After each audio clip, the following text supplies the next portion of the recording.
मैं आपको ये पूछना चाहता हूं कि आप फोन बैंकिंग की बात करती हैं, पिछले 10 वर्ष में आपने किसके खिलाफ एक्शन लिया? ये श्वेत पत्र नहीं है, ये काला ब्रुश है कि आपके पिछले 10 वर्ष की क्या उपलब्धि रही।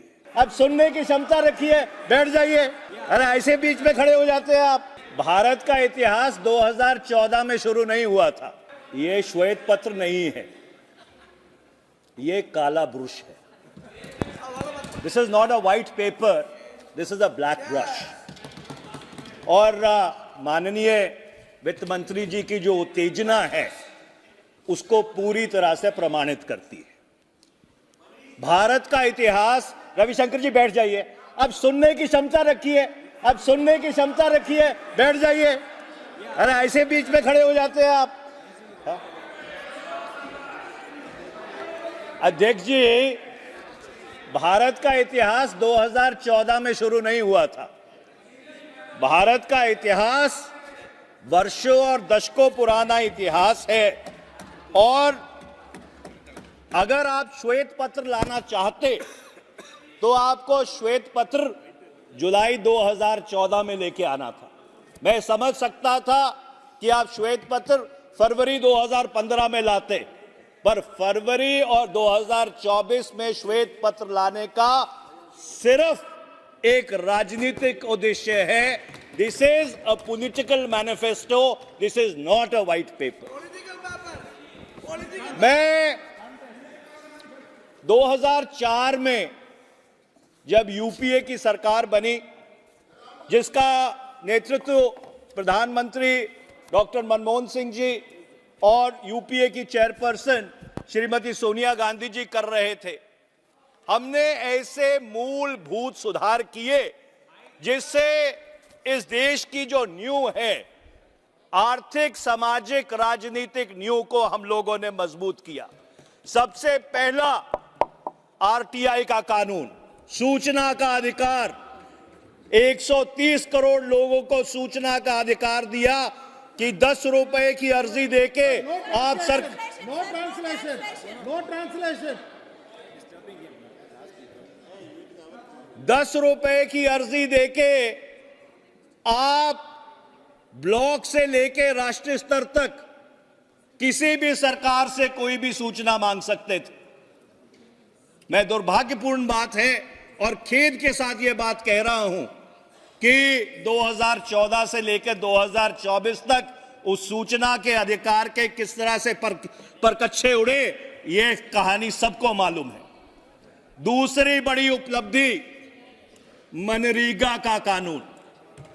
2005 में जब यूपीए की सरकार मनरेगा का कानून लेके आई और हमने कानूनी तौर पर यह सुनिश्चित किया कि 100 दिन जिसको काम चाहिए उसको काम मिलेगा।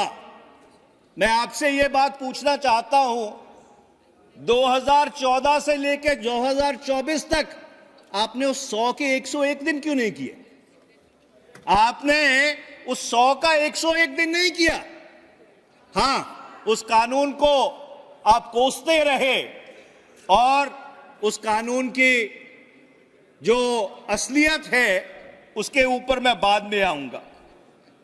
तीसरा, निशुल्क शिक्षा का कानून कि 6 से लेकर 14 वर्ष तक पूरे देश में जात धर्म से ऊपर उठकर जिस बच्चे को शिक्षा चाहिए उसको निशुल्क शिक्षा दी जाएगी।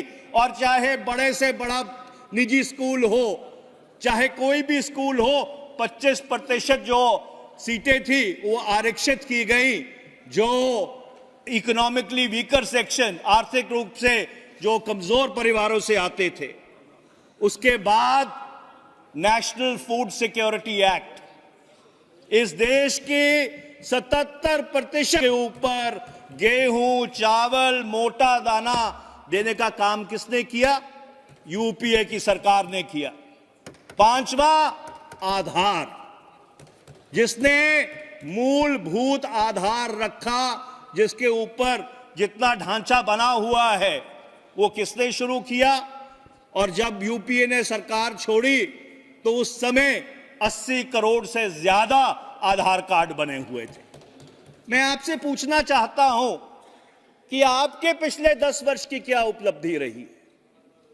क्या अगर आप नोटबंदी को उपलब्धि मानते हैं तो मैं आपके विवेक पे छोड़ता हूं। अगर आप जीएसटी को जिस तरह से क्रियान्वित किया उसको उपलब्धि मांगते हैं, जिसने भारत का सारा लघु उद्योग को कई सालों तक नष्ट कर दिया, तो फिर मैं उसको आपके विवेक पे छोड़ता हूं। मैं उम्मीद करूंगा जब वित्त मंत्री अपना इस मोशन के ऊपर जवाब देंगी तो जरूर इस सदन को बताएंगी कि आपकी सरकार की ऐसी कौन सी 5 बड़ी उपलब्धियां रही हैं आपके 10 साल के कार्यकाल में। अब मैं अर्थव्यवस्था पे आता हूं। अध्यक्ष महोदय, 2004 में जब हम लोगों ने सरकार संभाली तो परिस्थिति क्या थी? 2003-04 में जो फिस्कल डेफिसिट था वो 4.5% था। 2007-08 में आर्थिक महामंदी, अंतर्राष्ट्रीय आर्थिक महामंदी से पहले वो घटकर 2.8% हो गया।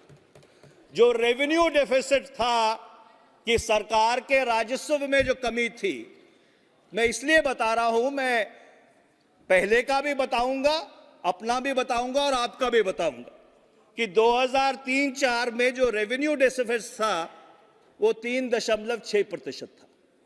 2007-08 में वो घटकर 1.2% रह गया। और आप ये कहती हैं कि हमने अर्थव्यवस्था के परकच्छे उड़ा दिए। अगर आप इन सब आंकड़ों को संज्ञान में ले तो पिछले 10 वर्ष में महंगाई ने आम आदमी की कमर तोड़ दी है। मुझे याद है सुषमा स्वराज जी यहां बैठती थी जब नेता प्रतिपक्ष होती थी, तो वह कहा करती थी कि गृहिणी के आंसू बह रहे हैं। आज सही रूप में गृहिणी के आंसू बह रहे हैं। और आखिर में मैं एक बात कहना चाहता हूं, आपने 10 वर्ष से phone banking, phone banking, phone banking, phone banking की बात की। आप तो एक बहुत पढ़ी लिखी अर्थशास्त्री हैं। आपको यह बात मालूम है कि किसी भी लोन को सैंक्शन करने से पहले उसका जो चीफ जनरल मैनेजर है वो ड्यू डिलिजेंस सर्टिफिकेट साइन करता है। उसके बाद उसका बोर्ड ऑफ डायरेक्टर्स उसको अप्रूव करता है। मैं आपको यह पूछना चाहता हूं कि आप फोन बैंकिंग की बात करती हैं, पिछले 10 वर्ष में आपने किसके खिलाफ एक्शन लिया? कौन से चीफ जनरल मैनेजर के खिलाफ एक्शन लिया? कौन से बोर्ड ऑफ डायरेक्टर्स के खिलाफ एक्शन लिया? कौन से राजनीतिज्ञ के खिलाफ एक्शन लिया? आप बात बड़ी बड़ी करती हैं। 10 साल आपको मिले, आपने एक चीफ जनरल मैनेजर के खिलाफ एक्शन लिया? आपने एक बोर्ड के खिलाफ? 1 मिनट अध्यक्ष जी, 10 साल की बात है, सुन लीजिए, आखिरी 2 दिन रह गए हैं संसद के। आपने किसी राजनीतिक लीडर के खिलाफ एक्शन लिया? सदस्य किसने फोन किए थे? आपकी बहुत लंबी लिस्ट। और मैं आखिरी बात यह कहना चाहता हूं, और यह दुर्भाग्यपूर्ण बात है, और स्टैंडिंग कमेटी और फाइनेंस की इसके ऊपर एक नहीं 15 रिपोर्ट है। जो आपका इंसॉल्वेंसी और बैंकरप्सी एक्ट है, उसने जो बैंक लूट है उसको इंस्टीट्यूशनलाइज किया है। The IBC process has institutionalized bank लूट। अध्यक्ष जी मुझे रोक रहे हैं, अगर मेरे पास इतना मटेरियल है कि मैं 2 घंटे और जो अर्थव्यवस्था की असलियत है वो उजागर कर सकता हूं। धन्यवाद अध्यक्ष जी।